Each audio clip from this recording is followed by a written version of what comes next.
Bwana, karibu mwanamichezo, tutazame kikosi cha wekundu wa Msimbazi Simba ni kuelekea katika mchezo wao wa hapo kesho, mchezo wa robo fainali katika michuano ya Muungano Cup 2026 baada ya Yanga kucheza mechi yao ya kwanza na kupata nafasi ya kushinda mabao 4-0 na ikawa timu ya kwanza kurokea upande wa Tanzania bara kufuzu katika upande huo wa nusu fainali katika michuano hii. Sasa timu nyinginezo wakiwemo wekundu wa Msimbazi Simba nao wanajiweka katika sehemu ya utayari, uimara na ubora mkubwa zaidi katika sehemu moja au sehemu nyingine zaidi. Kikosi cha wekundu wa Msimbazi Simba siku ya kesho Alhamisi ya tarehe 23 kinataraji kushuka mzigoni katika sehemu moja au sehemu nyingine zaidi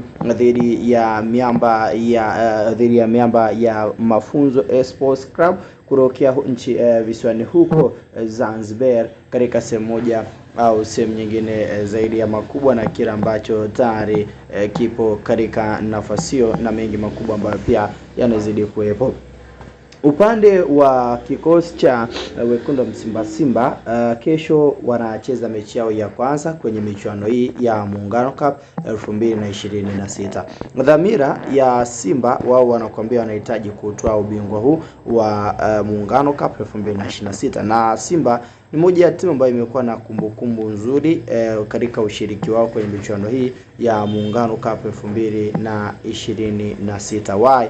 Ni wakati ambao mara ya mwisho Simba anashiriki michuano hii ya Muungano Cup alifanikiwa kulitoa taji hili, so bado ana matumaini makubwa ya kuweza kulitoa kwa kiwango na kwa kiasi kikubwa katika sehemu moja au sehemu nyingine zaidi na kutimiza kila ambacho amejiwekea katika nafasi hiyo. Upande wa mwamba kweli amejizatiti na amejiweka katika sehemu ya utayari mkubwa Steve Baka kuhakikisha kwamba nyota wake wanakwenda kumpatia aina ya matokeo mazuri na kile ambacho anaamini kina uwezo wa kutengeneza metati na ustadi mkubwa zaidi katika sehemu moja au sehemu nyingine zaidi na kila ambacho tayari kipo katika upande wa mnyama mwituni Simba Sports Club. Simba mechi yao ni kesho saa 2:30 usiku, ndio wakati ambao watacheza mechi yao ya kwanza, then after mechi hiyo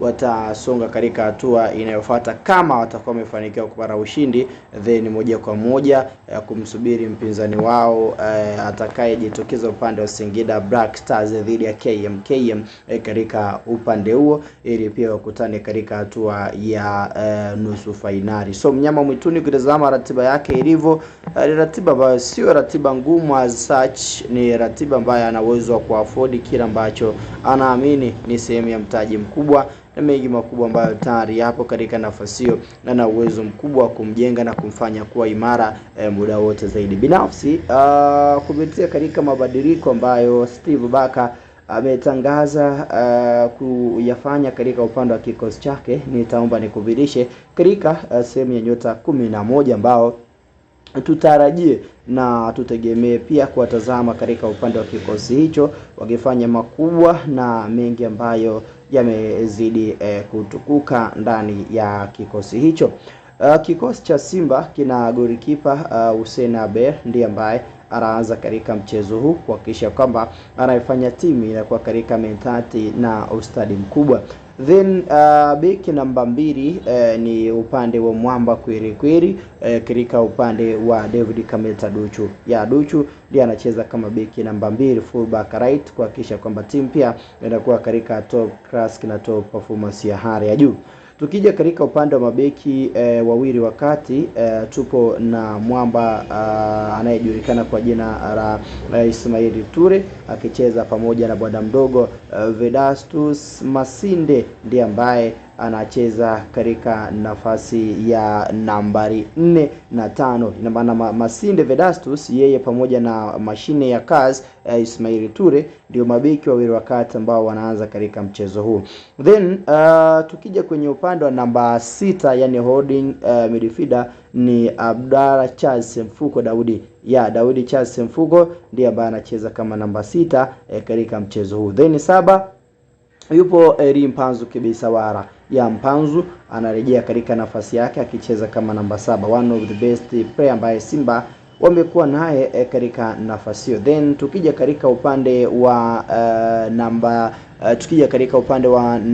8, yani box midfielder anayecheza katika upande huo yupo mwana mdogo zaidi Nabi Kamara. Nabi anarejeshwa kwenye kikosi kucheza kama namba 8 katika mchezo huu kuhakikisha kwamba mnyama anapata matokeo mazuri zaidi. Then nambari 9 anasimama Selemani Gomez Mwalimu. Selemani Mwalimu anazidi kutumainiwa kwa kiwango na kwa kiasi kikubwa kucheza kama namba 10. Kumradhi, namba 9. Then 10 tupo na Morris Abraham. Morris Abraham ndiye anacheza kama namba 10 kuhakikisha kwamba timu inafanya vizuri na pia timu inakuwa katika sehemu nzuri zaidi ya ushindani na mengi makubwa ambayo tayari pia yapo katika upande huo. Then 11 anahitimisha na kukamilisha katika nafasi mwamba kweli katika upande huo, mwamba anayejulikana kwa jina la Alain Anset Oura ndiye ambaye anapata nafasi ya kucheza katika upande huo akicheza kama namba 11. So hao ndio nyota 11 ambao wanapata nafasi ya kuanza kutokea kunako mitaa ya Unyamani wakicheza dhidi ya miamba ya Mafunzo FC. Mechi yao ni saa 1, itakuwa ni saa 2 na dakika 15 usiku kwa saa za Afrika ya Mashariki. Tupo tayari pia kuhakikisha kwamba taarifa na update za mchezo unazipata kwa uzuri na ubora mkubwa uliotukuka. Maoni yako ni muhimu, lakini pia usubscribe na kuanza kunufaika na kuzipata taarifa na update za moja kwa moja Simba dhidi ya Mafunzo Sports Club kutoka Zanzibar.